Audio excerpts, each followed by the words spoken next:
Hi, class.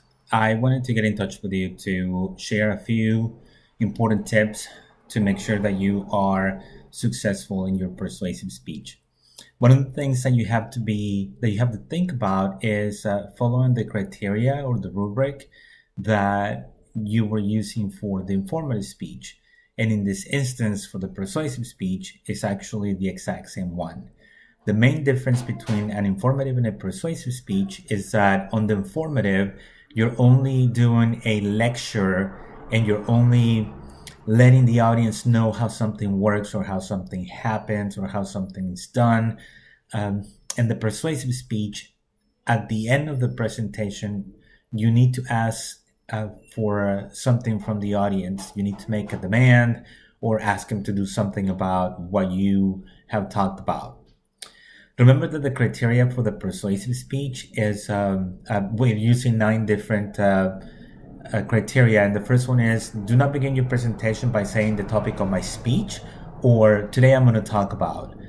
Don't say that's it in the end. Don't say that's all I prepared for you today. For the introduction, you're supposed to have a leading statement that shows the audience what you're talking about until you arrive to the actual subject that you're talking about without saying, today I'm going to talk about. There are different ways of introducing a speech that you were able to see on the PowerPoint provided for the class. Same for the conclusion. There are different ways to conclude a presentation. And in this instance, for the persuasive speech, you need to be asking the class to do something about whatever it is that you talked to them about. Another item that is on the criteria is dress code. You're supposed to groom yourself to the best of your ability. And even though this is a difficult subject to talk about, because I know that students might be limited on their resources, still you have to think about how you can groom yourself to the best of your ability and be as presentable as you can and as professional as you can with your dress code. The other one is timing. Timing is essential because the limit for your presentation is 7 minutes, and the very least that you need to speak about is 5 minutes. Remember that there are points off for each 30 seconds that you go over or that you stay under. So minimum 5, maximum 7. Another one is working with visual aids. Visual aids are difficult and tricky to work with, but in essence, you want to show the audience something that you prepare at home ahead of time that complements what your presentation is all about. We're not working with PowerPoint because PowerPoint is the absolute easiest way to bore an audience to death. And you have probably heard the expression about killing an audience through PowerPoint. What happens is the majority of the time, speakers put text on a slide and they end up reading that to the audience, and that never works as a visual aid. Visual aids are images that you prepare ahead of time. They can be pictures, they can be posters, they can be objects, they can be models, they can be charts, they can be any kind of a statistic that you can create on a chart.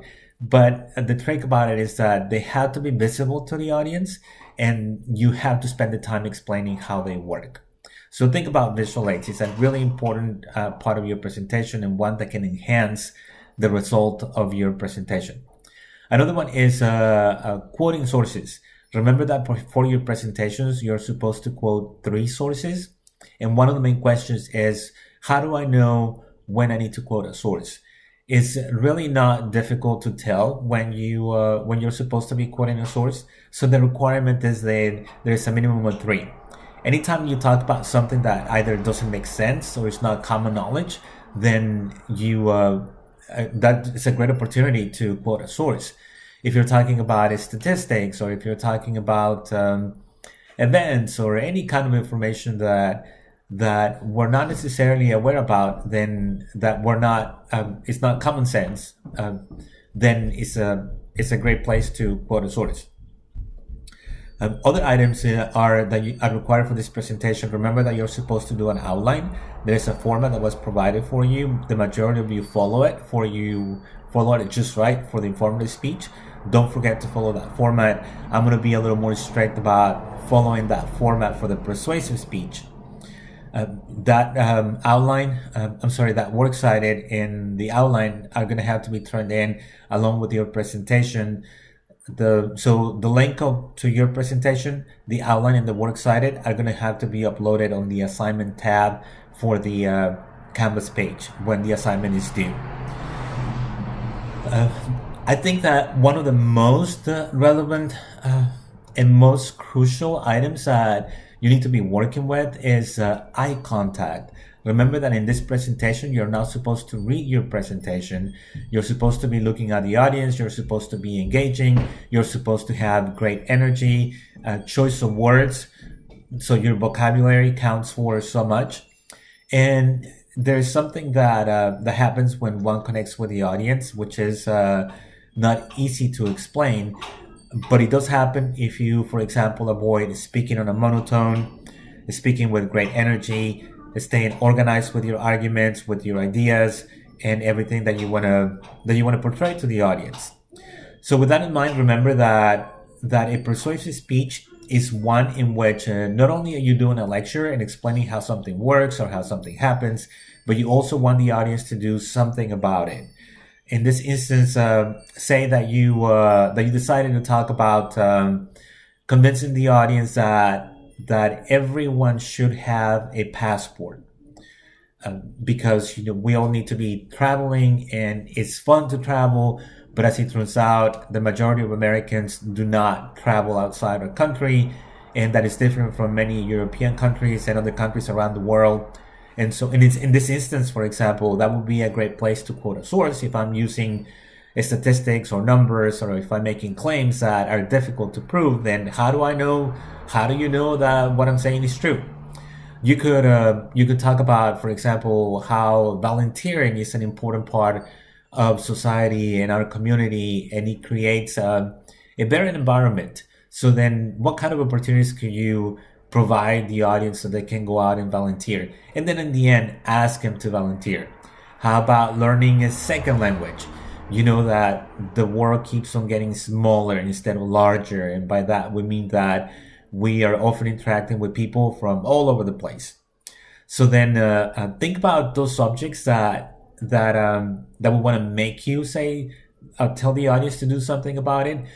I think that, or I believe, and let me say that that this is extremely important. Stay away from subjects that are having to do with politics or religion or abortion or drinking and driving, even, because one of the problems with drinking and driving is that if I don't say that to the class, there will be about 5 or 6 or even 7 students talking about drinking and driving.